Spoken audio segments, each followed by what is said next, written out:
The desert wind carried dust and whispers alike across the Apache lands. Naicheen stood at the edge of the arroyo, one hand cradling her swollen belly, the other clutching a small medicine pouch, her only possession. Cast out by her people, she had heard tales of Chief Chato, whose wisdom matched his wealth. The council fire that night cast long shadows as she approached his lodge, her heart pounding like distant war drums. When their eyes met across the flames, she fell to her knees, dignity surrendered to desperation. "Please marry me, sir. I'm all alone." His face, weathered like the sacred mountains, revealed nothing as the elders gasped. Would the mighty chief take in a woman carrying another man's child? Before we jump back in, tell us where you're tuning in from, and if this story touches you, make sure you're subscribed, because tomorrow I've saved something extra special for you. Naicheen had not always been alone. 6 moons ago, she'd been the cherished daughter of a respected warrior, her future as bright as the morning star. Her moccasins, now frayed and worn thin, had once carried her lightly across the lands of her birth clan. The leather told stories of her journey, each crack and stain a testament to her will to survive. Tohono, the young warrior who had captured her heart with his gentle hands and brave spirit, had promised to make her his wife when he returned from battle. Their stolen moments beneath the cottonwood tree remained etched in her memory, his fingers tracing the curve of her cheek, his promises sweet as wild honey. "I will build you a lodge that will never know hunger," he had whispered. "Our children will grow strong under the watchful eyes of our ancestors." But Tohono never returned. The raiding party came back fewer in number, carrying tales of his bravery and his body. Naicheen had mourned in silence, her grief a private thing until her body began to change, revealing the secret they had created together. Her father's face had hardened like sun-baked clay when he learned of her condition. "You have brought shame to our lodge," he had said, voice steady, but eyes unable to meet hers. "The child you carry has no father to claim it." The council of elders had been less kind. They spoke of bad spirits and broken traditions. A woman with child, but no husband, was an ill omen, they proclaimed. The drought that scorched their lands, and the sickness that took their youngest that season became, somehow, connected to her transgression. She must leave, the oldest had declared, until the moon has completed its cycle 12 times. And so Naicheen had walked away from everything she had known, her mother's silent tears the last moisture to touch her skin for many days. The small medicine pouch containing herbs for strength, and a carved stone from her mother, became her most precious possession. The journey had been cruel. Naicheen had learned to find water where others saw only dust, to make shelter from sparse branches, to listen to the whispers of her ancestors when despair threatened to overcome her spirit. She spoke to her unborn child as she walked, promising a future she could not see. "We will find a place," she would murmur, hand resting on the swell of her belly. "The spirits have not abandoned us." Tales of Chief Chato had reached her ears even before her exile. His village prospered when others withered. His wisdom was said to flow like cool water from a hidden spring. Some spoke of his generosity, others of his fierce protection of his people. All agreed that his word, once given, was as solid as the shoe. Ancient mountains dot when Naicheen first glimpsed his village from a distant ridge. The sight had nearly driven her to her knees. Smoke rose from numerous lodges. Children healthy and strong darted between dwellings. Even from afar, she could see the bounty of their fields. Hope and fear had warred within her chest as she approached. The curious stares of children turned to suspicious glances from adults. Mothers pulled their little ones closer as she passed. Warriors stood straighter, hands drifting to weapon hilts. She had waited until the council fire was lit, gathering her courage as the flames reached toward the darkening sky. Chief Chato sat in quiet dignity, his eagle feather headdress catching the firelight. The elders flanked him, their faces maps of experience and judgment. Naicheen's worn moccasins had carried her the final steps into the circle of light, where her journey and her desperate plea would either end or begin anew. Chief Chato felt the weight of his eagle feather headdress as he studied the woman kneeling before him. Each feather represented a responsibility to his ancestors, to his people, to the traditions that had sustained them through countless seasons. The firelight cast dancing shadows across her face, illuminating eyes that held both fear and determination. "Rise," he said, his voice carrying the authority of 20 summers as chief. "No woman with child should kneel until her legs grow numb." Murmur rippled through the gathered elders. Tarak, oldest among them, leaned close to Chato's ear. "She brings bad medicine," he whispered. "A woman cast out carries the judgment of other clans with her." Chato raised his hand for silence, a gesture learned from his father before him. The woman nation she had called herself stood with difficulty, one hand supporting her swollen belly. "Why do you seek marriage with a chief you do not know?" Chato asked. He noted how she stood straight despite her exhaustion, how her eyes met his without wavering. "I seek protection for my child," she answered, her voice surprisingly steady. "I seek a place where we might belong." Chato remembered another woman, another time. Talyuda, his wife of just 2 summers, had died bringing their son into the world. The boy had followed his mother to the spirit lands before drawing his 10th breath. 15 summers had passed since then, yet the wound remained. "Our traditions." "Speak clearly on this matter," said Tarak, addressing the council rather than the woman. "A chief's lodge must remain pure. His children must be of known blood." Several elders nodded in agreement. Chato noticed how the woman's shoulders stiffened, but her expression remained calm, a warrior's discipline in a woman's form. "I will not be sent away without hearing," Naicheen said. Her voice carried no challenge, only quiet certainty. Chato found himself studying her more carefully. The journey that had brought her here would have broken many warriors, yet she stood before them with dignity intact. There was strength in her that went beyond the physical. "You will have hearing," he decided, rising from his place at the council. "But not tonight. You are weary from your journey. We will speak again when the sun returns." The displeasure among the elders was palpable, but none would challenge him directly.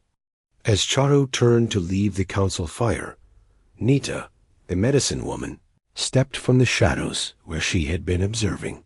"The woman and her child should rest in my lodge tonight," she said, her ancient voice carrying surprising strength. "I will ensure she has what she needs." Chato nodded his permission, ignoring Tarak's disapproving glance. Later, as the night deepened and the village settled into sleep, Chato sat alone in his lodge, contemplating the eagle feather headdress now, resting on a bearskin before him. Each feather told a story of his people's survival, of decisions made for their welfare. "What wisdom do you offer me now?" He asked the spirits of chiefs who had come before. Only silence heard, but in that silence, Chato found his resolve. The woman would stay at least until he could determine whether her presence brought blessing or curse to his people. He had seen too many seasons pass without children in his lodge, without laughter to warm the coming winter dot. When Nita appeared at his lodge entrance, he was not surprised.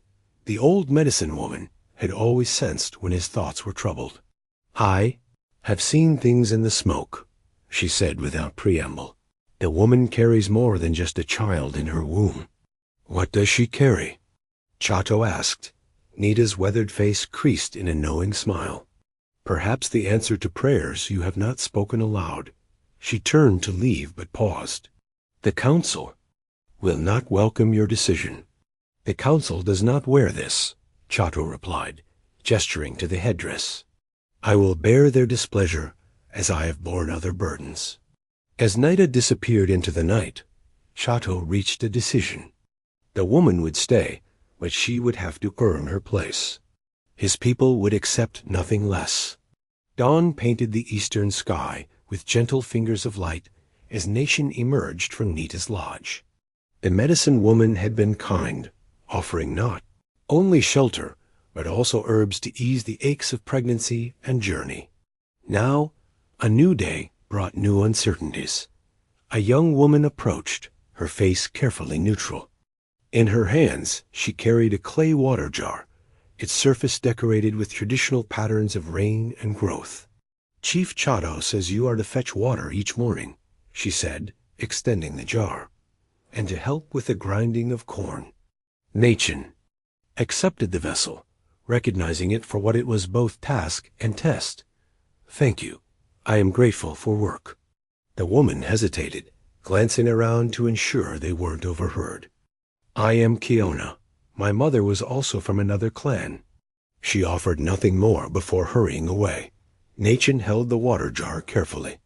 Its weight was substantial, even when empty, and the path to the stream wound down a steep embankment. She placed one hand protectively over her belly and began her descent. The morning passed in a blur of labor. After water came corn grinding, a task that left her back aching and hands raw. She worked alongside other women who maintained a careful distance, their conversation falling silent whenever she drew near. "Bad luck follows the outcast," one whispered, not quietly enough. "The chief risks much by allowing her to stay," answered another. "It is not her fault," said a third voice, Kiona's. "The spirits test us all differently." Naicheen kept her eyes on her work, dignity her only shield. By midday, her strength began to wane. The child within her seemed to press against her very spine, and spots danced before her eyes when she straightened. She did not see Chief Chato watching from the shade of a cottonwood tree, his eyes taking measure of her determination. As the sun reached its zenith, Naicheen carried her third water jar of the day up from the stream. The weight, combined with the heat and her condition, proved too much. Her vision darkened at the edges, the ground beneath her feet suddenly unstable. The clay jar slipped from her grasp, shattering on the rocks. Water splashed across her moccasins. As she stumbled to her knees, cruel laughter came from nearby children mimicking their parents' disdain. Shame burned hotter than the sun on her skin as she tried to gather the broken pieces. "Leave it." The voice, deep and commanding, silenced the laughter instantly. Chief Chato stood before her, his shadow falling across her bent form. "You have done enough for today," he said. Then, raising his voice to address the onlookers, "This woman works while carrying new life. Who among you can claim such strength?" The small crowd dispersed quickly. Chato extended his hand, helping Naicheen to her feet. "I can still work," she insisted, though her legs trembled beneath her. "The jar was my clumsiness." "The jar was too heavy for your condition," he replied. "You will rest now." It was not a suggestion. Naicheen found herself guided to a small, empty lodge at the village edge. Inside was a sleeping mat, a fire pit, and little else. "This will be your dwelling," Chato said. "It is not much, but it is yours while you remain with us." Naicheen looked around, overwhelmed by this unexpected kindness. "Why do you help me when others wish me gone?" Chato studied her for a long moment. "Perhaps because I know what it is to stand alone." His expression softened slightly. "Or perhaps because I see strength worth nurturing." Before she could respond, he was gone, leaving Naicheen with a broken water jar, a new dwelling, and the vowing first fragile seed of hope she had felt since beginning her journey. That night, as she lay on her sleeping mat, she heard the distant arguments from the council lodge. Male voices raised in disagreement, one deep voice, Chato's, remaining steady against the tide of opposition. "The spirits guide him to compassion," came Nita's voice from the doorway. The old woman entered, carrying a small bundle of herbs, "and perhaps to something more, given time." "They will never accept me," Naicheen whispered. "Perhaps," Nita agreed, placing the herbs in the fire. Or perhaps they will learn, as he is learning, to see with more than just their eyes. The sacred smoking bowl sat between them, its stone surface darkened by generations of ceremonial use. Nita, her face a map of years and wisdom, added dried herbs pinch by pinch to the glowing embers. "These plants speak to those who listen," she told Naicheen. "They open the path between our world and the spirit world." 3 days had passed since Naicheen's collapse.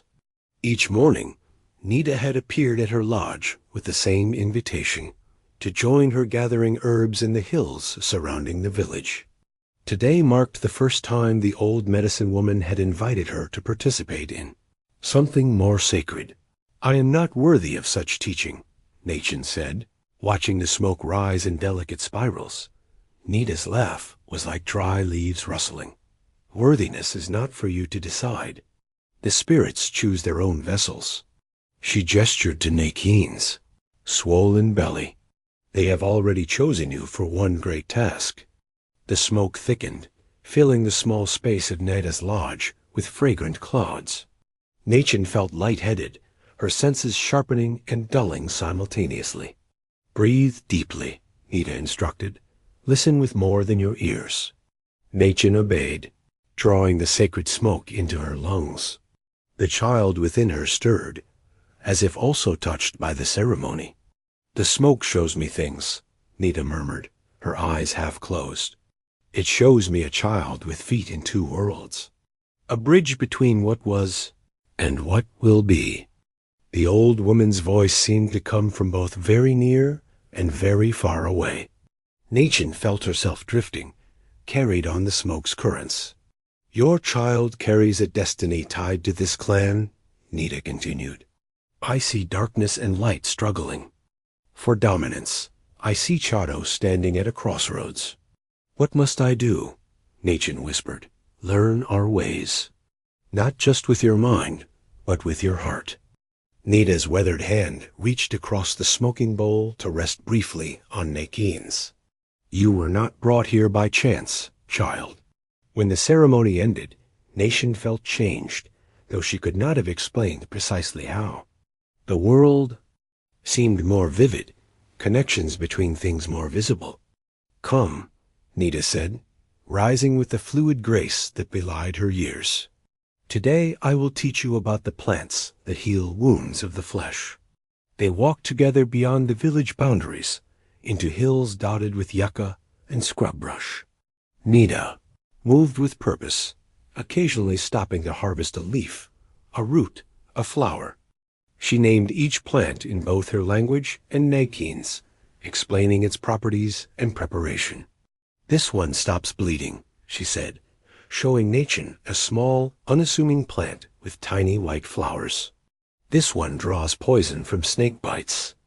This one eases the pain of childbirth." Naicheen absorbed the knowledge hungrily. In her birth clan, such wisdom was closely guarded. Here, Nita shared freely, watching with approval as Naicheen's quick hands learned to identify and gather each specimen. "You have healer's hands," the old woman observed. "Gentle but certain." As the sun began its westward journey, they returned to the village. Naicheen noticed that fewer eyes followed her now, whether from growing acceptance or simple adjustment to her presence. She could not tell. Near the edge of the village, they encountered Chato, deep in conversation with 2 warriors. He paused when he saw them, his gaze lingering on the plants Naicheen carried. "Our guest learns quickly," Nita told him, pride evident in her voice. "So I see," Chato replied.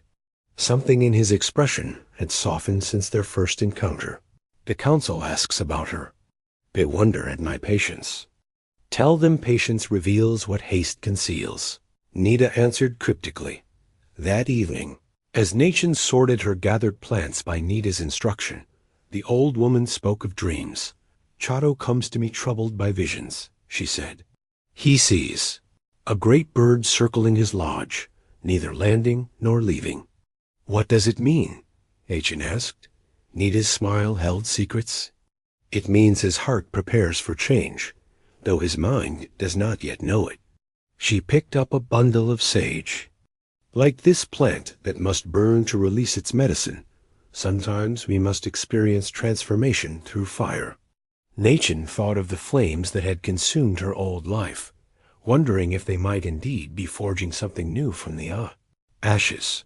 The morning stillness shattered with the pounding of approaching hoofbeats. Naicheen, grinding corn with Kiona, looked up to see a young scout racing into the village, dust rising from his pony's hooves. Riders approaching from the south, he called to the gathering warriors. Many riders. The Bear clan comes. Chief Chato emerged from his lodge, his face composed, but his eyes alert. How many? 20 warriors, led by Chief Nako himself. The scout reported. A ripple of concern spread through the village. The Bear clan was powerful, their territory vast, their warriors fierce. Nako was known for his rigid adherence to ancient ways. Prepare to receive them, Chato instructed, his voice steady, with honor, but with caution. Warriors moved to strategic positions, while women gathered children close to their lodges. Naicheen felt eyes turning toward her, some accusing, others fearful. Perhaps I should hide, she whispered to Kiona. The young woman shook her head. They already know of you. Hiding would only confirm their suspicions. Still, Naicheen retreated to the shadow of her lodge, watching as the riders appeared on the ridge above the village. Their approach was deliberate, a show of strength without immediate threat. At their head rode a massive warrior, his chest adorned with bear claws, his face painted for formal council. Chief Chato stood at the center of the village, flanked by his own warriors, his eagle feather headdress catching the morning light. He raised his hand in the gesture of peaceful greeting. The riders halted before him, dust settling around their mounts. Chief Nako dismounted with the fluid grace of a lifetime horseman. Brother Chato, he said, his deep voice carrying across. A silent village. We come seeking truth about rumors that reach our hunting grounds. You and your warriors are welcome to our fire, Chato replied. Let us speak as chiefs have always spoken. Inside the council lodge, tension hung thick as smoke. Naicheen, summoned against the whispered protests of the elders, knelt at the edge of the circle, eyes downcast. You harbor an outcast, Nako said without preamble, his gaze hard upon Naicheen. A woman whose own people rejected her. This breaks the old agreements between our clans. She came seeking shelter, Chato replied calmly. Our ways teach compassion. For those in need. Nako's laugh held no humor. Compassion has its place. But tradition exists for the protection of all Apache. A woman cast out carries judgment with her. From within his robe, Nako withdrew an arrow. Its shaft was painted, with symbols of warning, its tip stained dark with what could only be blood. This was found on the border of our lands, he said, placing it before Chato. 3 of our finest horses dead, 2 children taken with fever. The spirits show their displeasure. The elders murmured, eyes darting between the blood-stained arrow and Naicheen. You claim these events are connected to one woman? Chato asked, his voice level, but with an edge of steel beneath. I claim that breaking with tradition invites disaster, Nako countered. The Apache have survived by honoring the ways of our ancestors. When those ways are abandoned, balance is lost. Chato's fingers rested lightly on the arrow. And if I choose to continue offering her shelter? Nako's eyes narrowed. Then you place your people's welfare below your own desires. The other clans will take note. The threat, though veiled, hung in the air between them. I am still chief here, Chato said quietly. The woman stays until I decide otherwise. When Nako and his warriors departed, their dust barely settled before the council erupted in argument. Naicheen slipped away, heart heavy with the knowledge that her presence threatened not just Chato's position, but perhaps his entire clan. She found him later, alone by the stream, turning the blood-stained arrow in his hands. "I should leave," she said simply. "Your people should not suffer for my sake." Chato looked up, his eyes meeting hers with unexpected warmth. "If I send you away to appease Nako, what will he demand next? A chief who abandons compassion is no chief at all. But the arrow is a warning, nothing more."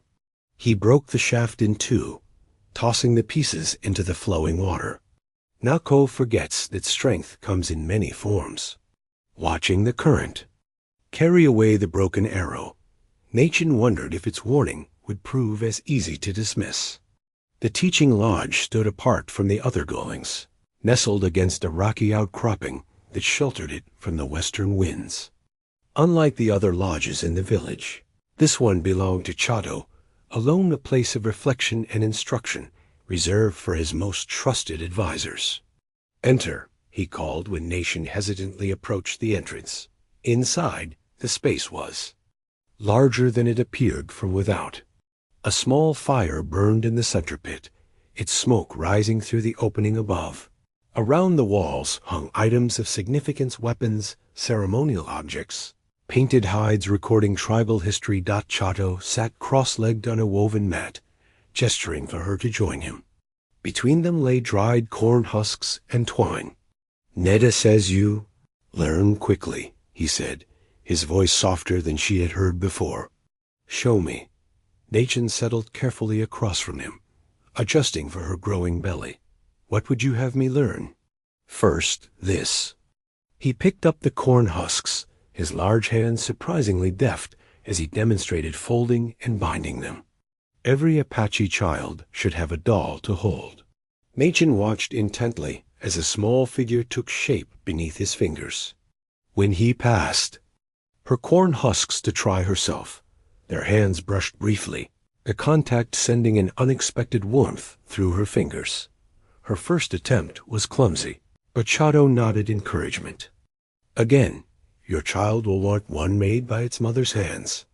As she worked, he spoke of Apache ways not as the stern chief addressing the outsider, but as one sharing beloved traditions. "The corn sustains us in many ways," he explained. "We eat its kernels, use its husks, honor its spirit in our ceremonies. When you create something from what the earth provides, you participate in the circle of giving and receiving." Naicheen's second doll took shape more confidently. "In my birth clan, we had similar teachings," she offered. "My mother said that taking without gratitude leaves a hole in the world." Something shifted in Chato's expression, surprise, perhaps, at finding common ground. "Your mother taught you well." Days passed, and each afternoon found Naicheen at the teaching lodge. Chato shared stories of their people's history, taught her songs that called the rain, showed her the traditional dances performed at naming ceremonies. He spoke of his own childhood, of lessons learned from his father, of mistakes made in his early years as chief. "I was proud," he admitted one day, demonstrating how to weave a small basket. "Too proud to listen to the elders." A drought came, and I insisted we remain on our traditional hunting grounds instead of moving to better water. Many went hungry before I acknowledged my error. "How did you regain their trust?" Naicheen asked, struggling with a particularly difficult weaving pattern. "By admitting I was wrong. By working alongside the poorest until all were fed again." His hands covered hers briefly, adjusting her grip on the reeds. "Leadership is not about being right. It is about being responsible." Naicheen found herself looking forward to these afternoons with an eagerness that surprised her. The child within her seemed to respond to Chato's voice, often moving actively when he spoke, one day completing a corn-husk doll more perfect than her previous attempts. Naicheen found herself laughing at a story Chato told of his own clumsiness as a young warrior. The sound startled them. Both her laughter had been absent since Tohono's death.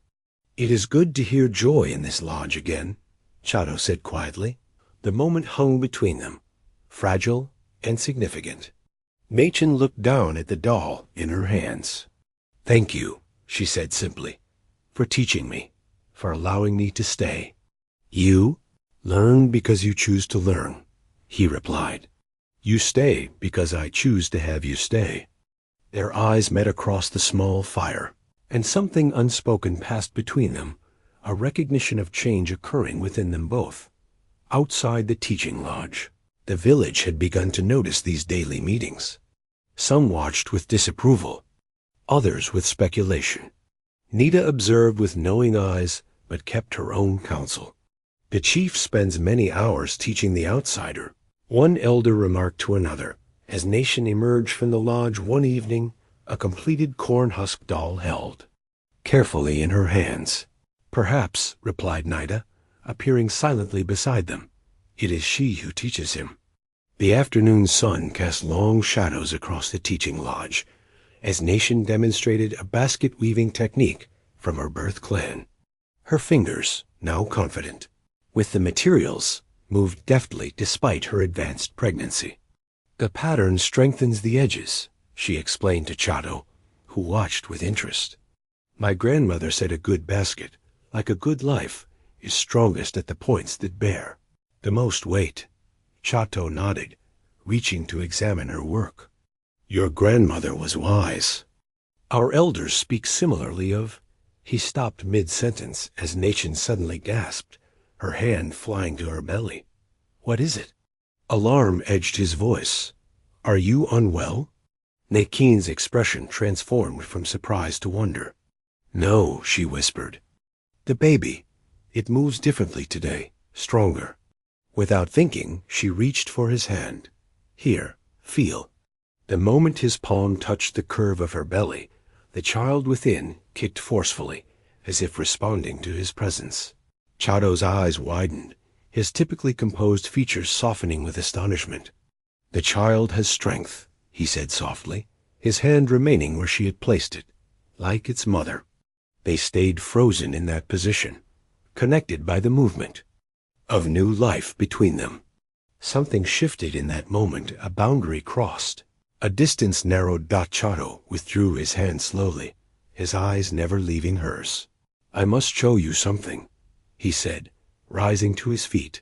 He led her to a small storage area at the back of the lodge, where he pulled aside a hide covering to reveal a partially completed wooden frame. "A cradle board," Naicheen breathed, recognizing the traditional baby carrier that Apache fathers traditionally crafted.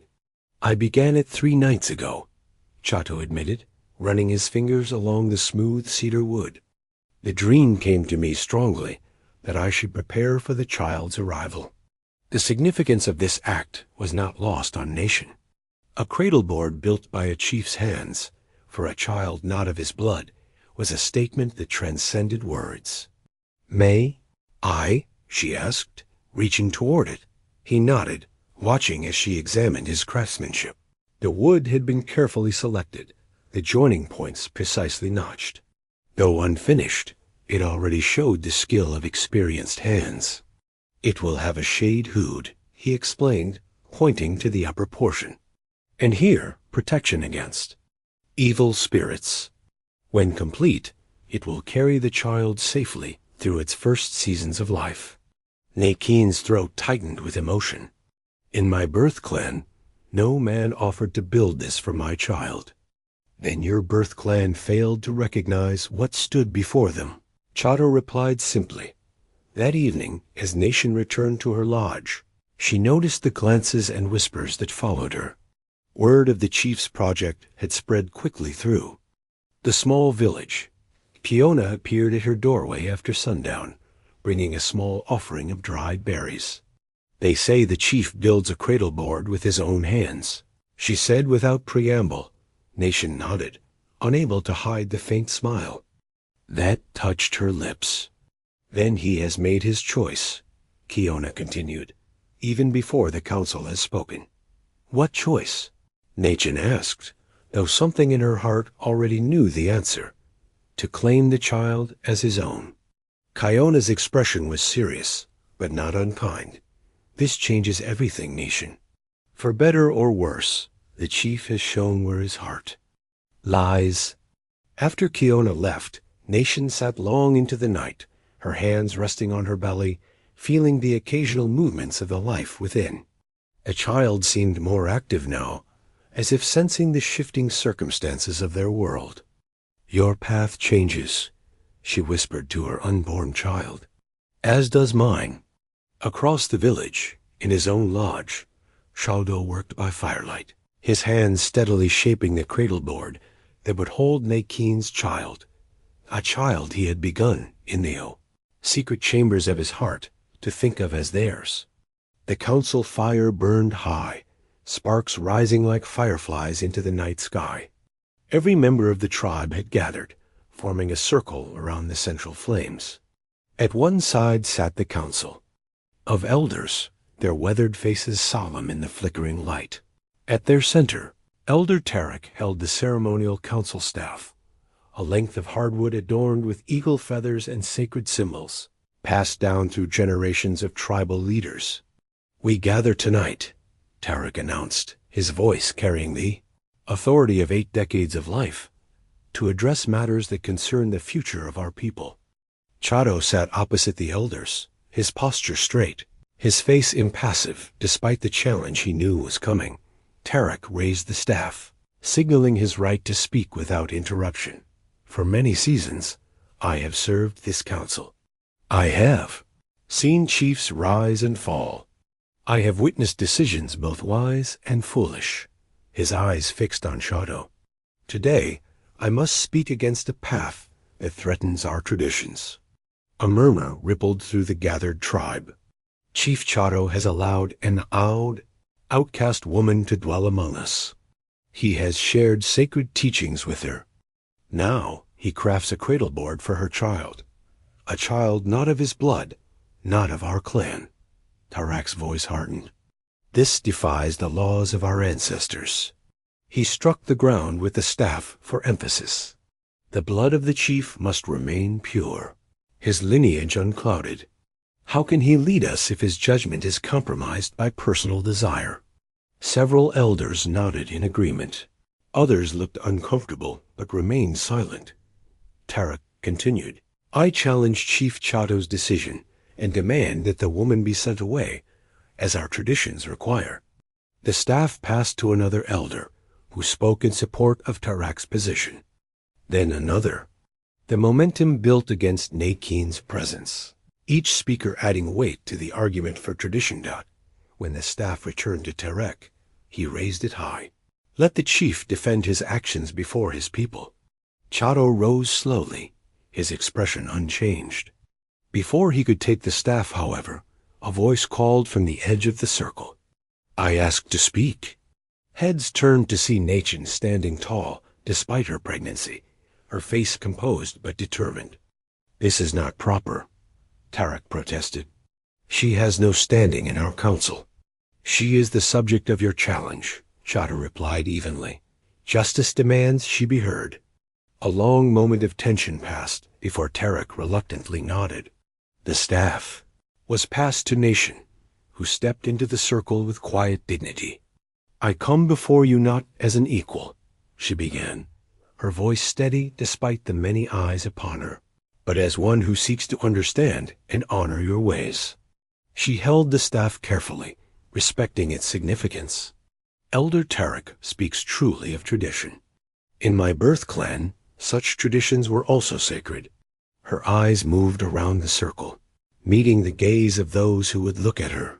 "But my ancestors also taught that tradition serves life, not that life serves tradition." Her hand rested briefly on her belly. "This child I carry will be Apache, regardless of where I stand. The blood of warriors flows in its veins. Would you have it grow without knowing its heritage, without the wisdom of its people?" She turned to face Tarek directly. "I do not ask to change your traditions. I ask only to learn them, to honor them, to help my child live by them." Her voice softened. "Is that not also the way of the ancestors, to ensure their teachings continue through the generations?" A silence fell over the gathering. Naicheen returned the staff to Tarek with a respectful bow.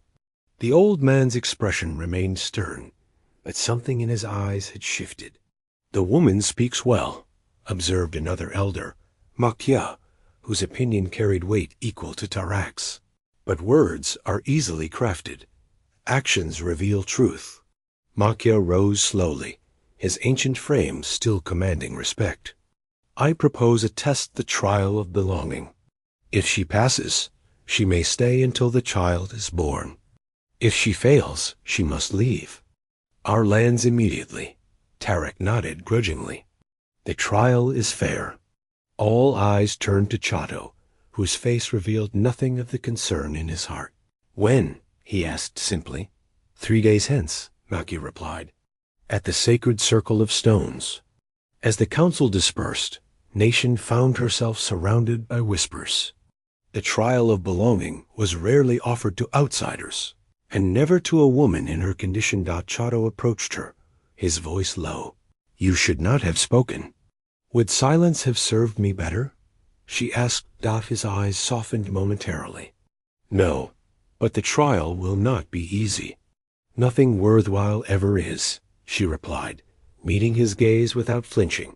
Dawn had barely touched the eastern hills when Nita appeared at Naicheen's lodge, carrying a bundle of sacred herbs wrapped in deerskin. The old woman's face was more serious than Naicheen had ever seen it. The trial of belonging has not been called in many seasons, Nita said, unwrapping the bundle to reveal a collection of plants, roots, and dried flowers. Few outsiders have faced it, none in your condition.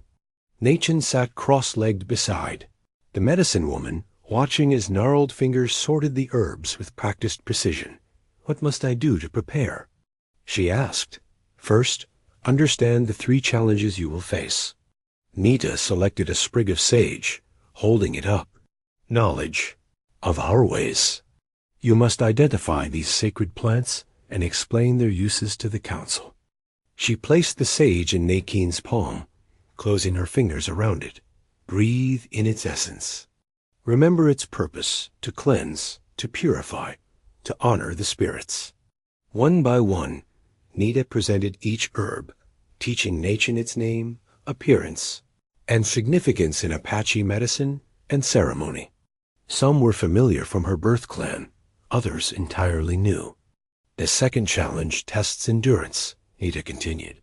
You must walk the sacred circle of stones without rest, carrying water that must not spill.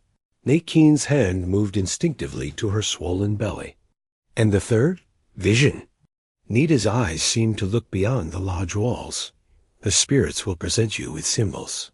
You must interpret their meaning correctly. The day passed in intense study, Naicheen's mind absorbing everything Nita shared. As evening approached, the teaching lodge's entrance flap moved aside, revealing Chato's tall figure. Tomorrow we continue your preparation, Nita told Naicheen, gathering her. Herbs, rest now. The child needs your strength. As the medicine woman departed, Chato entered, carrying a small clay cup filled with a steaming liquid. Drink this, he said, offering it to Naicheen. It will give you strength without harming the child. She accepted the cup, their fingers brushing. Briefly, thank you. Chato settled across from her, his face grave in the dim light. The trial is dangerous, Naicheen, especially for one carrying new life. More dangerous than wandering the desert alone? She asked, sipping the bitter tea. Perhaps not.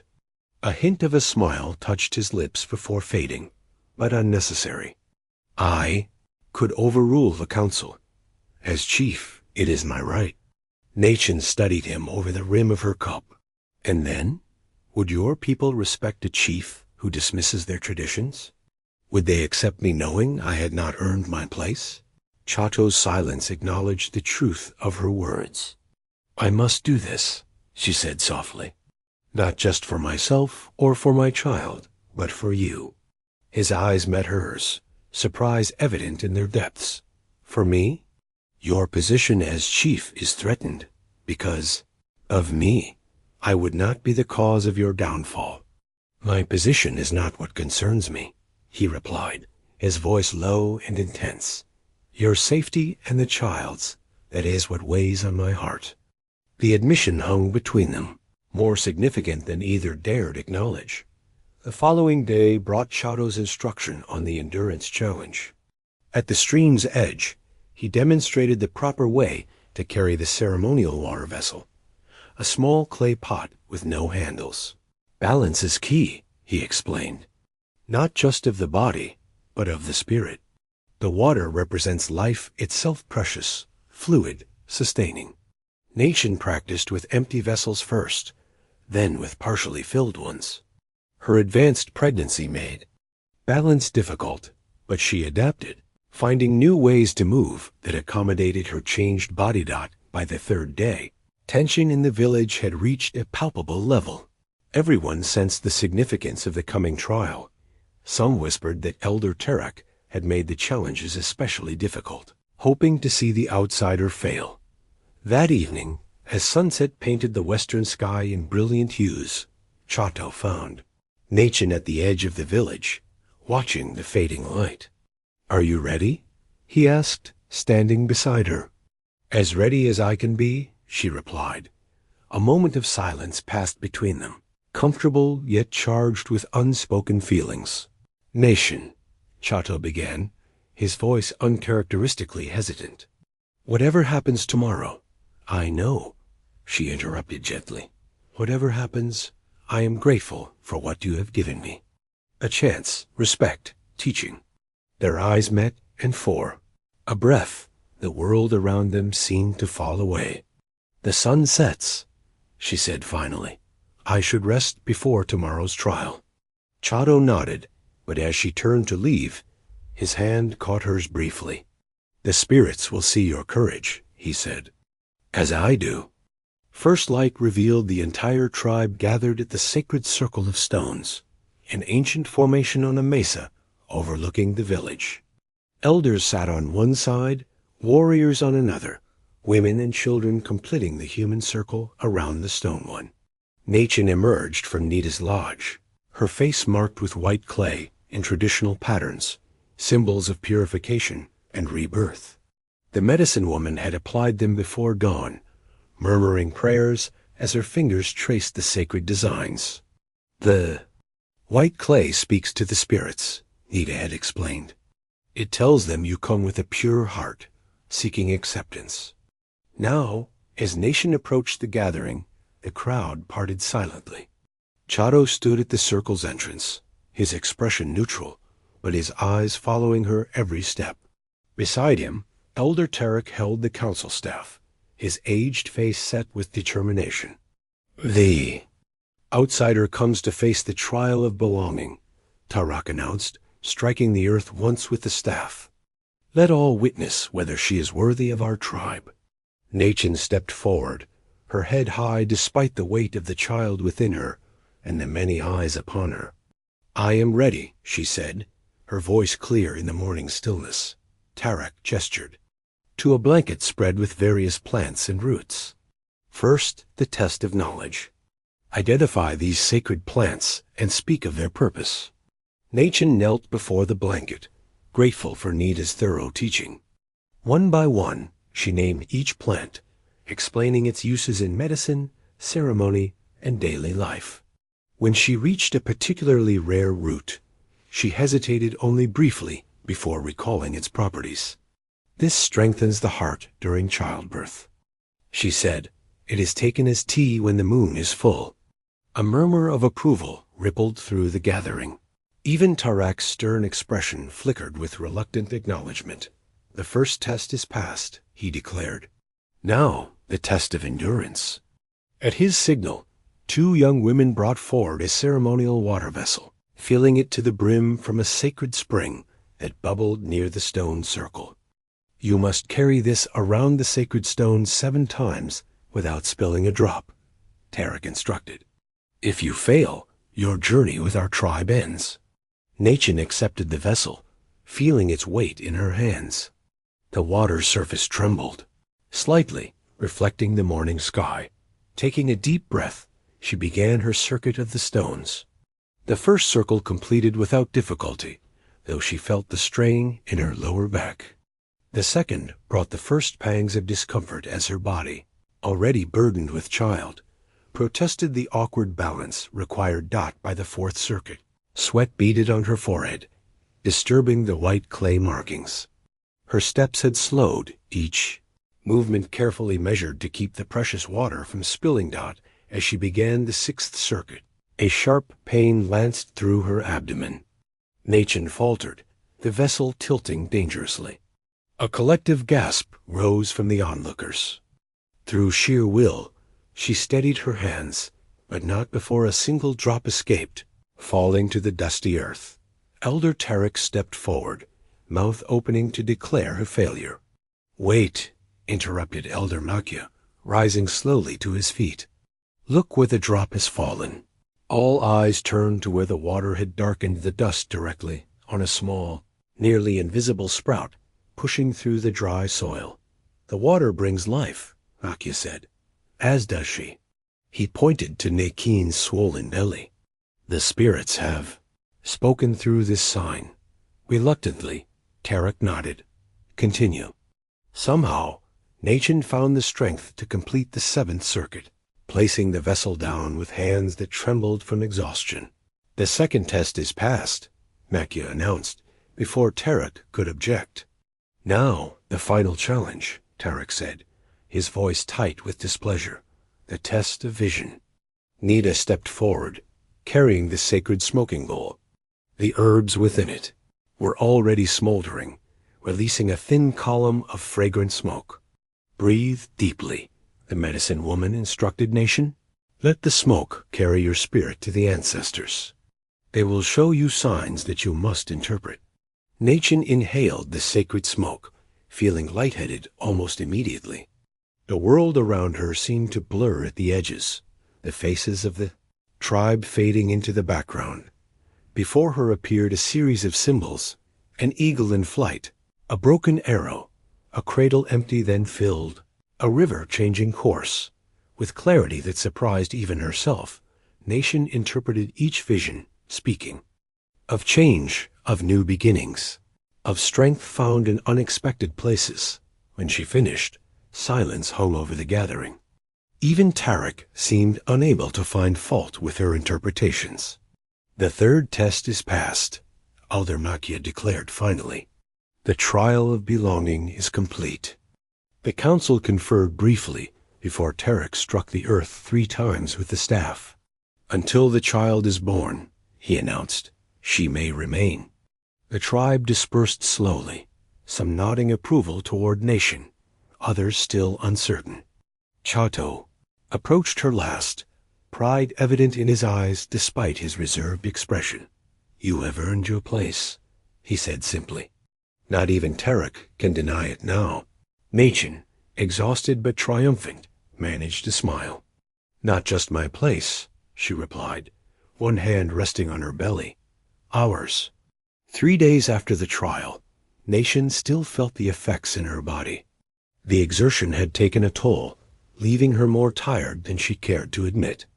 Still, a new respect had emerged from the tribe. Women who had once avoided her now nodded in greeting. Children no longer stared with suspicion, but with curiosity. She had earned this small measure of acceptance through her courage and determination. As twilight painted the western sky in hues of amber and purple, Kiona appeared at her lodge entrance. "Chief Chato asks that you meet him by the speaking stones," she said, her eyes alight with something Naicheen couldn't quite interpret. "He says to come when you are ready." The speaking stones stood on a small rise, just beyond the village boundary too, massive boulders positioned so that words spoken between them carried with unusual clarity. It was a place where important matters were often discussed privately, yet in the open air where the spirits could bear witness.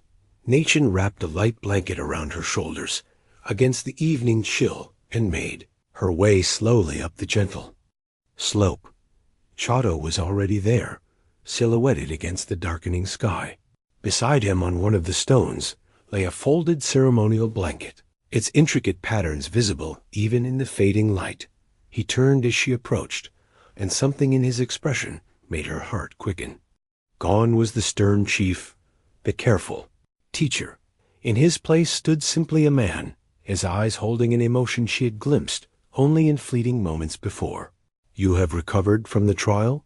he asked as she reached him. "Yes," she answered, "though the child protests when I move too quickly." A smile touched his lips. "The child has spirit, like its mother." They stood in comfortable silence for a moment, watching as the first stars appeared in the eastern sky. "I did not bring you here to speak of the trial," Chato said finally, "but of what comes after." Naicheen waited, sensing the weight of what was to come. "When you first came to our village," he continued, "you asked something of me that seemed impossible. A chief taking an outcast as wife? It went against all tradition, all that I had been taught." He turned to face her fully. "Yet now I find myself asking the very thing that once seemed unthinkable." Chato reached for the ceremonial blanket, unfolding it with careful hands. Its surface glowed with patterns woven in sacred colors: the blue of the sky, the red of the earth, the yellow of the sun, the white of the clouds. "Among our people," he said, "when a man wishes to join his life with a woman's, he offers to share his blanket with her, to keep her warm through the cold seasons, to shelter her from storm, to provide comfort in times of sorrow." He held the blanket between them, its edges rippling slightly in the evening breeze. "Naicheen, I ask what you once asked of me. Not from desperation, but from choice. Will you share my blanket? Will you join your path with mine?" The simple words carried more emotion than any elaborate speech could have conveyed. Naicheen felt her breath catch in her throat. "The child I carry is not yours by blood," she said quietly. "The child you carry will be mine by choice," he replied without hesitation. "A child of my heart, if not my body. The council will accept my decision or not. I am still chief." His voice softened. "But I do not ask as chief. I ask as a man who has found something he did not know he sought." Naicheen looked into his eyes, seeing the truth there. This was not duty or pity. It was something far more rare and precious. "Yes," she whispered, "I will share your blanket." Chato stepped forward, wrapping the ceremonial blanket around them both so that they stood cocooned together within its folds. The ancient symbols surrounded them, patterns of life, of continuity, of bonds that could not be broken. "The spirits bear witness," he said softly. "What was separate is now joined." In the protective embrace of the blanket, with the first stars as their only witnesses, Chato's hand found Naicheen's. Their fingers intertwined, a simple gesture that sealed their commitment more profoundly than any elaborate ceremony could have done. "Then?" Naicheen asked, meaning when they would announce their decision to the tribe. "At the new moon gathering," Chato replied. 3 days hence. It is traditional for such announcements." As they stood together beneath the emerging stars, the child within Naicheen moved, as if adding its own approval to the union being formed. Chato felt the movement against him and smiled a full, unguarded smile that transformed his solemn features. "The child agrees," he said, his voice warm with wonder. "The child is wise beyond its years." Naicheen replied, returning his smile with one of her own. The morning of the new moon celebration dawned clear and bright. Naicheen helped the women prepare for the feast, her hands working steadily despite the excitement fluttering in her chest. Tonight, she and Chato would announce their intention to marry, a declaration that would surely cause both joy and controversy among the tribe. Her thoughts were interrupted by the sudden arrival of 3 warriors, their ponies lathered from hard riding. The men went directly to Chato's lodge, their expressions grim. Conversation around the cooking fires faltered as women exchanged concerned glances. "What happens?" Naicheen asked Kiona, who worked beside her grinding corn. "Scouts," the young woman replied quietly. "They patrol our borders. If they return like this, they bring important news." Before long, the beating of a drum called the tribe to gather. Chato stood at the center of the village, his face grave. Beside him, the newly arrived scouts waited, dust from the trail still clinging to their clothing. "The Bear Clan moves," Chato announced without preamble. 30 warriors. Ride our borders. They have crossed the boundary stream and make camp in the shadow of Black Mesa. Murmurs of concern spread through the gathering. Black Mesa lay less than half a day's ride from their village. "Do they come for war?" asked one of the elders. "Their intentions are unclear," Chato replied, "but they carry their war shields." An ancient war shield, brought out from storage and propped against Chato's lodge, caught the sunlight. Its surface, painted with protective symbols and adorned with eagle feathers, had not been displayed in many seasons. The message was clear. The tribe must prepare for potential conflict. "We will send a messenger," Chato continued, "to learn their purpose and remind them of the boundaries agreed upon by our ancestors." The warriors nodded grimly. Among them stood Hanska, Chato's most trusted fighter, his hand already resting on his knife hilt. Until then, all must remain vigilant. Children will stay within the village. Women will gather water and firewood in groups, with warriors as escort. The celebration planned for that evening was not mentioned, but everyone understood it would be postponed. As the gathering dispersed, Naicheen saw Tarak approach Chato, his aged face taut with anger. "This is the consequence," the old man said, his voice carrying to those nearby. "The Bear Clan moves against us because we harbor the outcast. Because you defy tradition."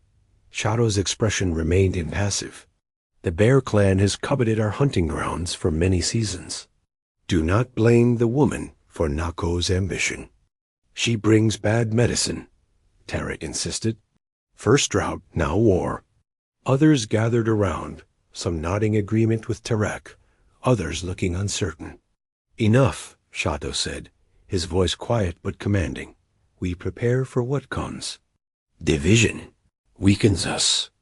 As the day progressed, tension in the village mounted. Warriors checked weapons and prepared horses. Women gathered extra supplies and prepared medicines for potential injuries. Children were kept close, their usual play subdued by the adults' obvious concern. By mid-afternoon, a lone rider appeared on the ridge above the village. He carried no weapons, only a decorated staff identifying him as a messenger. Chato met him. At the village edge, Hanska and 2 other warriors at his side. The messenger dismounted, his posture stiff with formality. "Chief Nako sends greetings," he announced, "and a message." "Speak," Chato replied. "The Bear Clan has suffered misfortune. Since your decision to shelter the outcast woman, our hunting fails. Sickness visits our children. The spirits show their displeasure." The messenger's eyes fixed on Chato's. "Chief Nako demands that you surrender the woman before the next sunrise. If you refuse, the Bear Clan will take her by force, and with her the hunting grounds your people have too long claimed exclusively." A tense silence followed these words. "Tell Nako that the woman has passed the trial of belonging," Chato said finally. "She stands under my protection and that of our ancestors. The hunting grounds belong to us by ancient right. We will not surrender either." The messenger's face darkened. "Then prepare for war, Chato. The Bear Clan comes with the dawn." After the messenger departed, the council gathered in Chato's lodge. Naicheen, though not invited, heard the heated debates from where she worked with Nita, preparing healing herbs. "We cannot fight the Bear Clan over one woman." Tarak's voice rose above the others. "The cost would be too great." "This is not about one woman," came Chato's steady reply. "It is about who governs our tribe, we ourselves, or Nako's threats." "When?" Chato emerged hours later. His face was set with determination. Seeing Naicheen, he approached, his voice low enough that only she could hear. "I must prepare our defenses," he said. "But know this, I will not surrender you." "Not to Nako," Not to anyone. The promise warmed her heart, even as fear chilled her blood. For she knew, better than anyone, the destruction that conflict could bring. Night wrapped the village in shadows as Naicheen slipped from her lodge. The moon, just past new, offered little light, a blessing for what she must do. In her small medicine pouch she carried only essentials: dried meat, a water skin, healing herbs, and the corn husk Chief Chato had taught her to make. Around her shoulders she had wrapped the blanket Nida had given her, its dark colors helping her blend with the darkness. All evening she had listened to the preparations for battle warriors checking weapons, women preparing supplies, elders praying for protection. The weight of responsibility pressed upon her heart. Blood would be shed because of her presence. Children might lose fathers, women their husbands, all because one chief refused to surrender an outcast. She could not allow it. Moving silently between lodges, Naicheen avoided the sentries posted at the village perimeter. Her time learning from Nida had taught her which paths would be watched and which might remain unguarded. Near the small stream that provided the village's water, she found her opening a gap between watchfires, where the land sloped down into shadow. With one last glance at the village that had become her home, Naicheen slipped away into the desert. Night. Her plan was simple yet desperate: to draw the Bear Clan away from Chato's people by offering herself voluntarily. Perhaps Narko would be satisfied with this symbolic victory and leave the hunting grounds unchallenged. The desert had. Night was a different world alive with sounds and movements invisible during daylight. Naicheen navigated by the stars, heading toward where the scouts had reported the Bear Clan's encampment. Her swollen belly made travel difficult, and each step required careful placement on the uneven ground. After an hour of steady walking, she paused to rest beneath a twisted juniper tree. The child within her kicked vigorously, as if protesting her decision. Placing a hand on her belly, she whispered, "Be still, little one. We do this to protect those who would protect us." As she prepared to continue, a pebble skittered down the slope behind her. Freezing in place, Naicheen strained to hear above the pounding of her heart. Another sound, the soft crunch of moccasins on gravel. She was being followed, moving as quietly. As her condition allowed, Naicheen pressed deeper into the shadows beneath the juniper. The footsteps drew closer, then stopped. A low whistle sounded, a signal commonly used by Apache scouts. With growing alarm, Naicheen realized the implications. If Chato had discovered her absence, he would have sent trackers in all directions. Her attempt to prevent conflict might instead accelerate it if she were caught between pursuing warriors from both clans. She had to move faster. Abandoning stealth for speed, Naicheen continued her journey, pushing her tired body forward. The first faint pressure in her lower back warned of her body's limits, but she ignored it. Dawn was approaching, and with it, the deadline Narko had set.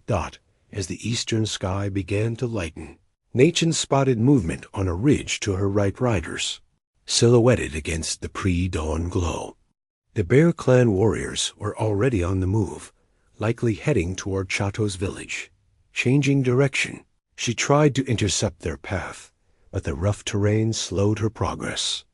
The discomfort in her back had grown into a dull, persistent ache that wrapped around to her abdomen. The child seemed to have shifted lower, increasing the pressure with each step. When she finally crested a small rise and saw the Bear Clan warriors in the distance, a different movement caught her eye. From the opposite direction came another group of riders, Chato and his men, following her trail. Both groups were converging on her position, neither yet aware of the other's presence. Naicheen stood frozen in indecision, watching the deadly dance unfold before her. She had fled to prevent bloodshed, yet now she might become the focal point of the very conflict she had sought to avoid. A sharp pain suddenly lanced through her abdomen, different from the persistent ache of overexertion. The child was coming. In desperation, Naicheen searched the landscape for shelter. Not far away, a dark opening in the rocky hillside beckoned a cave. Perhaps, or at least an alcove that might offer temporary refuge. As both groups of warriors drew closer, Naicheen half walked, half crawled toward the stone opening. Behind her, she saw evidence of her passing small rocks displaced by her desperate flight, marking her trail as clearly as if she had painted signs for the trackers to follow. The small colored tracking stones used by Apache scouts to mark trails and communicate had taught her their significance during her time with Chato's people. Now, ironically, similar stones disturbed by her passage were leading both friend and foe directly to her. Another pain gripped her as she reached the cave entrance, this one strong enough to drive her to her knees. The child would not wait for safer circumstances. It was coming now, amid conflict and pursuit, as the sun's first rays touched the desert landscape. The cave's cool darkness enveloped Naicheen as another contraction seized her body. She braced herself against the stone wall, breathing through the pain as Naga had taught her.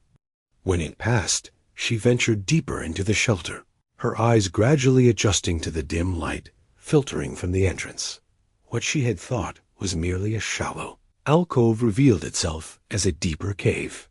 As she moved cautiously forward, her hand brushed against the wall and felt not rough stone, but something smoother.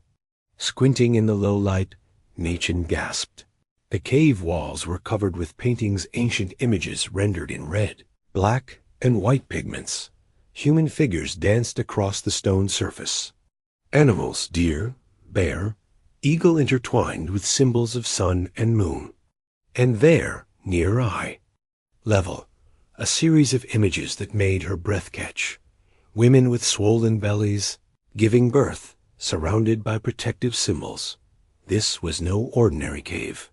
She had stumbled upon a sacred place, where Apache women had come to birth their children for generations uncounted.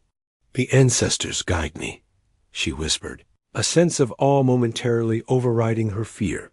Another contraction, stronger than the last, drove her to her knees. Naicheen crawled to a relatively smooth area of the cave floor and spread her blanket. The child was coming faster than she had anticipated, her body accelerating its work now that she had stopped moving. Outside, the sun had fully risen. Through the cave entrance, she could see dust in the distance riders, moving quickly. Whether Chato's men or the Bear Clan, she could not tell. "Little one," she murmured to her belly, "your timing leaves much to be desired."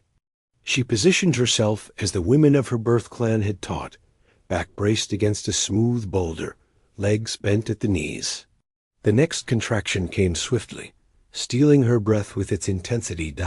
Looking up at the ancient paintings, Naicheen drew strength from the connection to women who had labored in this same spot through the centuries. Their spirits seemed to gather around her, lending courage and endurance for what was to come.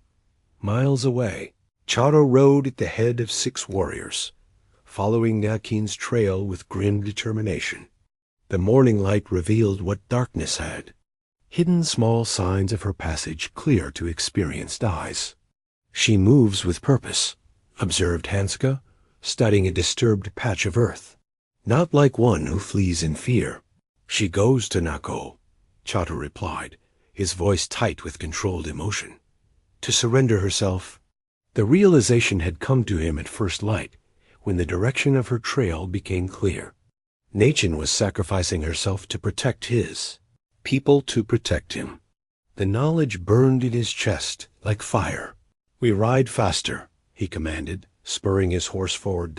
As they crested a ridge, Hanska pointed to movement in the distance. The Bear Clan. They approached from the south. Chato assessed the situation quickly. "They have not seen us yet?" "We circle wide, come in from the east." "And the woman?" asked Hanska. "Her trail leads to those rocks." Chato nodded toward a formation of weathered stone rising from the desert floor.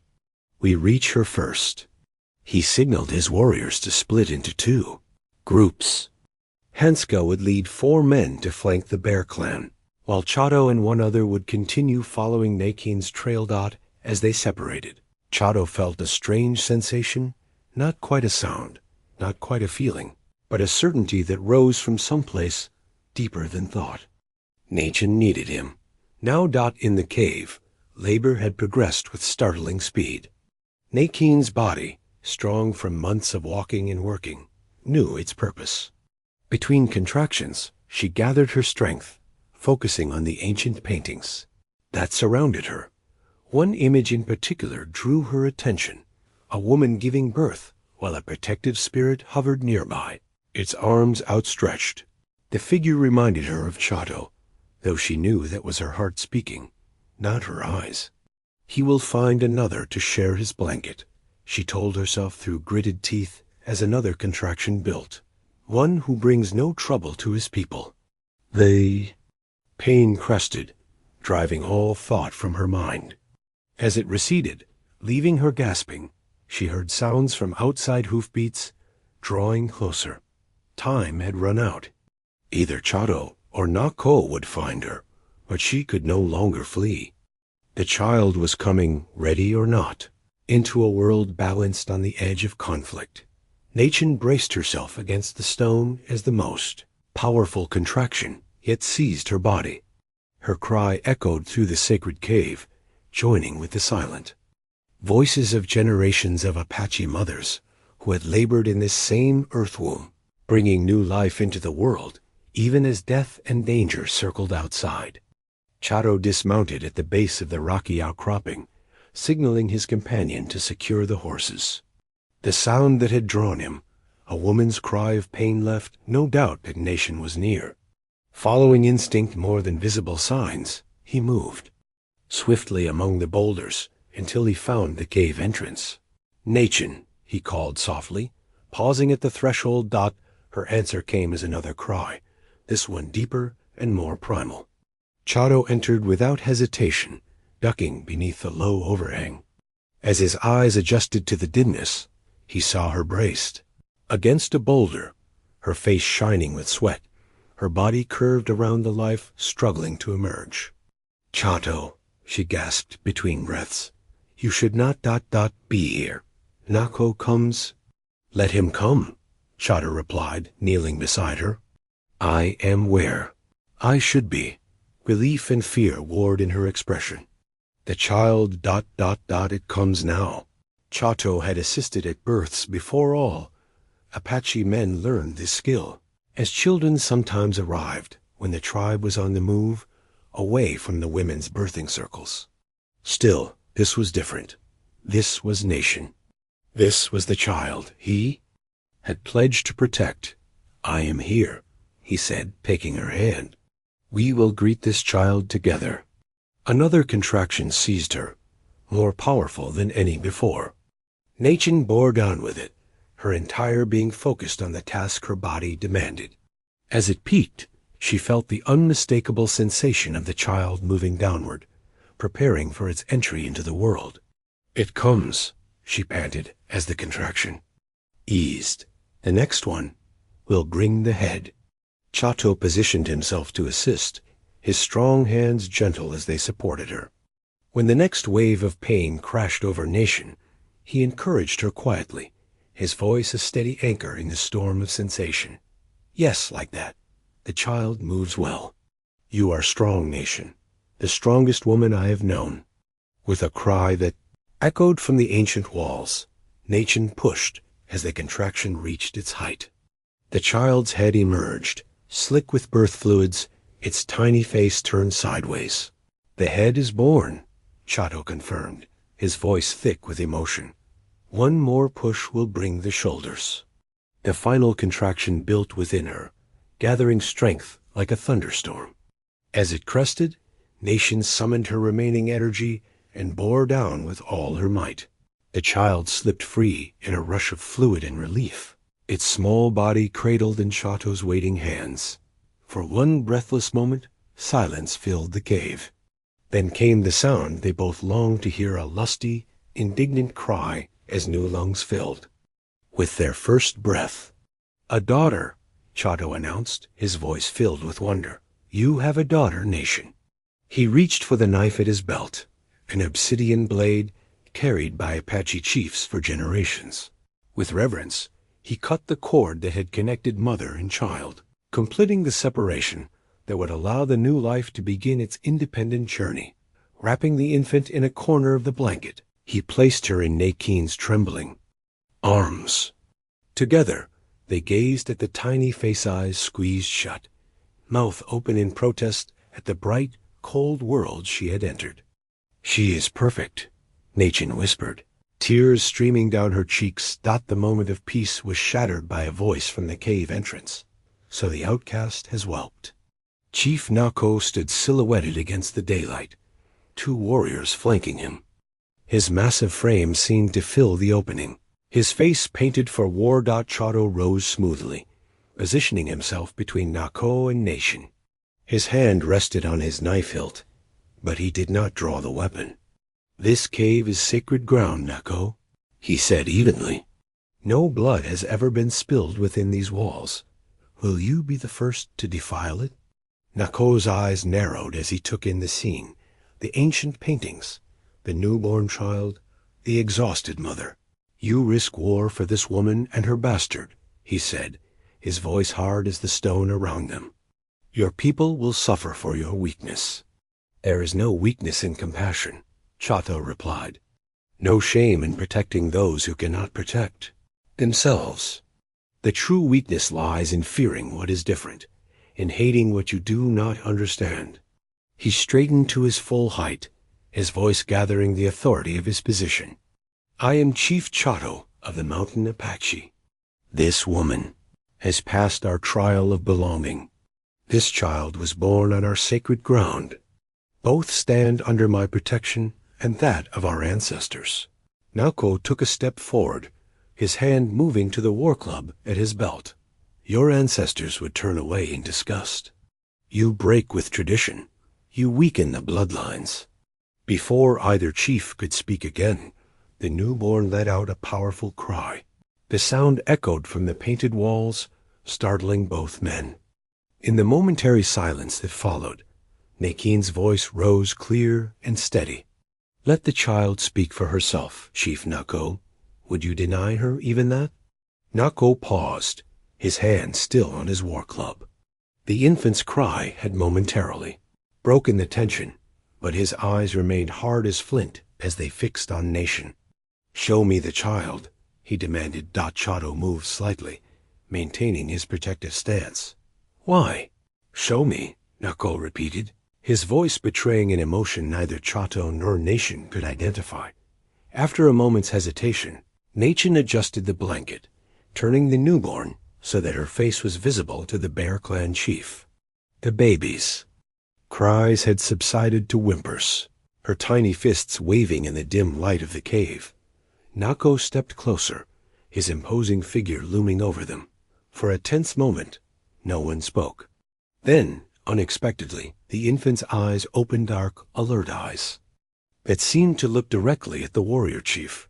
Chato's sharp intake of breath echoed in the cave. "The mark," he said, his voice suddenly hushed. "On her shoulder. Show me." Confused but sensing the importance of the request, Naicheen carefully shifted the blanket to reveal the child's left shoulder.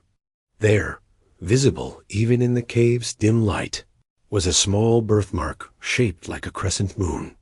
"It cannot be," Chato whispered. From the cave entrance came another voice, aged, cracked with years, but carrying authority. "But it is, Chief Chato." An elderly man stepped into the cave, supporting himself with a gnarled staff. His face was deeply lined, his eyes clouded with age, but sharp with intelligence. "Maka," Chato acknowledged, "you should not have made this journey." "When the spirits speak, even old bones must listen," replied the medicine man of the Bear Clan. He approached slowly, peering at the infant with his clouded eyes. The mark of the prophecy, just as the vision foretold. "What prophecy?" Chato asked, his gaze moving between the old man and Chato. Maka reached for his pouch, withdrawing a small object wrapped in soft hide. Unwrapping it carefully, he revealed. A pipe carved from red stone, a peace pipe of extraordinary craftsmanship. 3 generations ago, the old man explained, a vision came to my predecessor. A child would be born bearing the crescent moon upon her shoulder. This child would unite the scattered Apache clans, bringing peace where there had been conflict. His gnarled finger pointed to the birthmark on the infant's skin. The child of 2 worlds, born in the sacred cave during the time of confrontation. Nako's expression had transformed from hostility to uncertainty.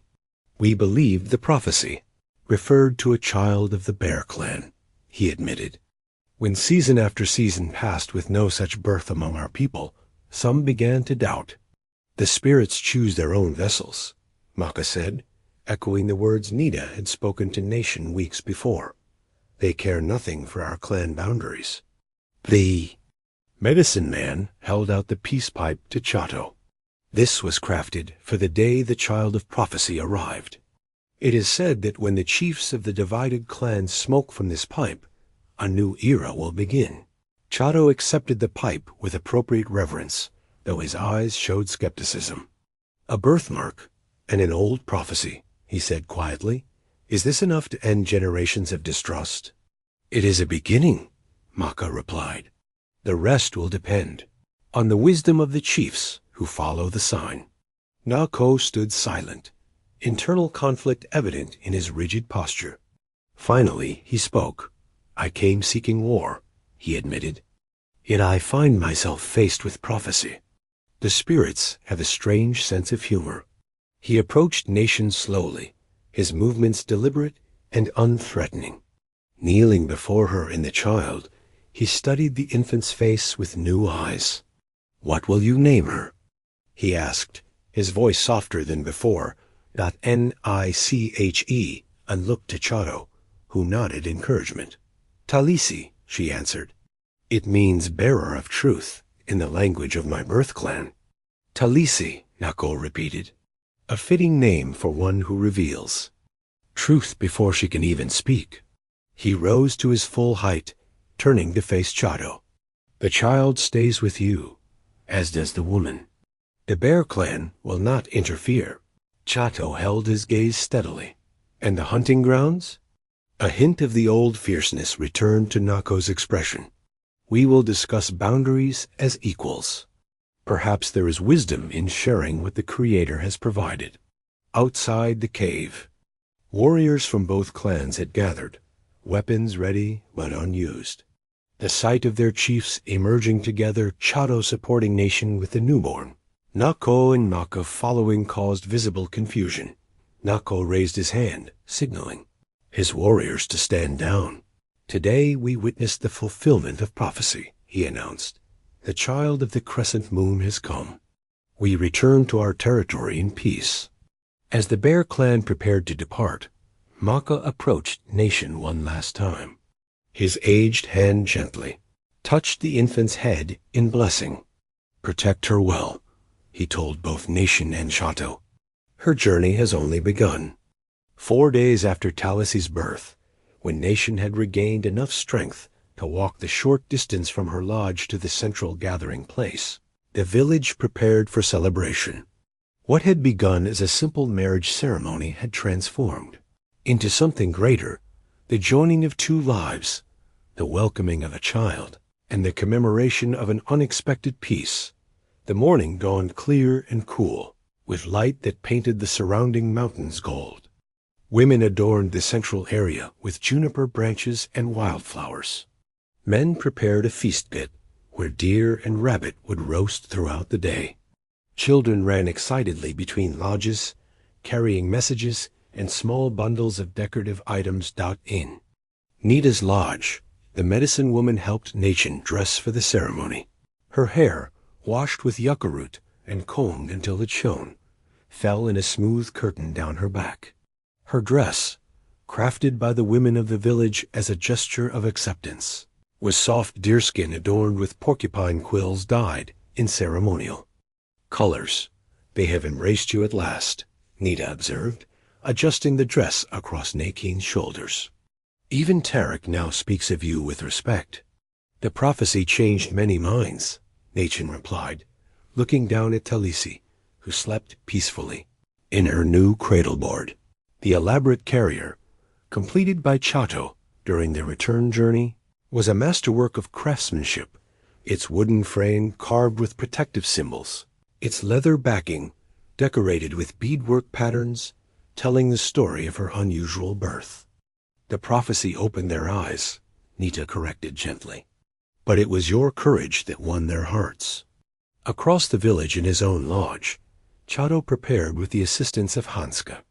As was traditional, he wore a simple breechcloth and moccasins, his chest bare except for the ceremonial paint that Hanska applied in precise patterned symbols of strength, wisdom, and continuity. The Bear clan arrives, Hanska reported as he worked. Nako leads them himself, with 20 of his people. Chato nodded, unsurprised. The Bear clan chief had promised to attend the ceremony, a public demonstration of the new understanding between their peoples. And the marriage baskets? Chato asked. Ready, Hanska confirmed with a rare smile. The finest our craftswomen have made in many seasons. When the sun reached its zenith, drums began to beat a steady rhythm. The tribe gathered in a wide circle, around the central fire, with honored guests from the Bear clan positioned opposite Chato's council of elders. Children scattered juniper berries and pine nuts along the path that Naicheen would walk. Chato emerged from his lodge first, walking with measured steps to the center of the gathering. In his hands, he carried an intricately woven wedding basket, its pattern telling the story of creation and continuity. The circular design represented the journey of life, with an opening at one edge the path through which spirits entered the world. A hush fell over the gathering as Naicheen appeared. At the edge of the circle, Talisi secured in her cradle board upon her back. She carried her own wedding basket, smaller but equally beautiful, containing corn pollen and sacred herbs. As she walked the path of juniper berries to join Chato, voices rose in a traditional wedding song, a melody that spoke of rivers joining, of separate paths becoming one, of strength found in unity. When Naicheen reached Chato, Elder Makia stepped forward. The aged man who had proposed her trial of belonging now stood ready to bless their union, a powerful symbol of how completely the tribe had accepted her. We gather to witness the joining of two lives, Makia announced, his voice carrying surprising strength. Chief Chato, leader of our people, and Naicheen, mother of prophecy. The ceremonial exchange of baskets followed, each placing their offering in the other's hands, symbols of what they brought to the union and what they would share in their life together. As these baskets are given freely, so do you give yourselves to each other, Makia continued. May your path together be long. May your lodge know laughter. May the Creator smile upon your union. From her place in the cradle board, Talisi chose this moment to wake, her tiny voice rising in what sounded remarkably like a coo of approval. Gentle laughter rippled through the gathering. The child of prophecy has spoken, Makia said, smiling. Let her name be formally given, that all may know her. Chato and Naicheen turned to face the gathered tribes, standing side by side as a family for the first time. With careful movements, Naicheen removed Talisi from the cradle board, holding her so all could see the crescent birthmark on her shoulder. Talisi, Chato announced, his voice filled with pride. Bearer of truth, daughter of two clans, child of prophecy. As the celebration continued into the evening, with feasting, dancing, and the sharing of stories, Chato and Naicheen found a quiet moment, away from the festivities. Together, they stood on the rise where he had first proposed with the ceremonial blanket, Talisi sleeping peacefully in her mother's arms. From desperate plea to prophecy, Naicheen mused, looking out over the village where fires burned bright against the gathering darkness. The spirits have a strange path for us. The path matters less than who walks beside you, Chato replied, his arm encircling her shoulders. And I would walk with no other. Below them, The mingled voices of two once rival clans rose in harmony, a promise of the future their daughter would help create, a future born from courage, compassion, and the healing power of love.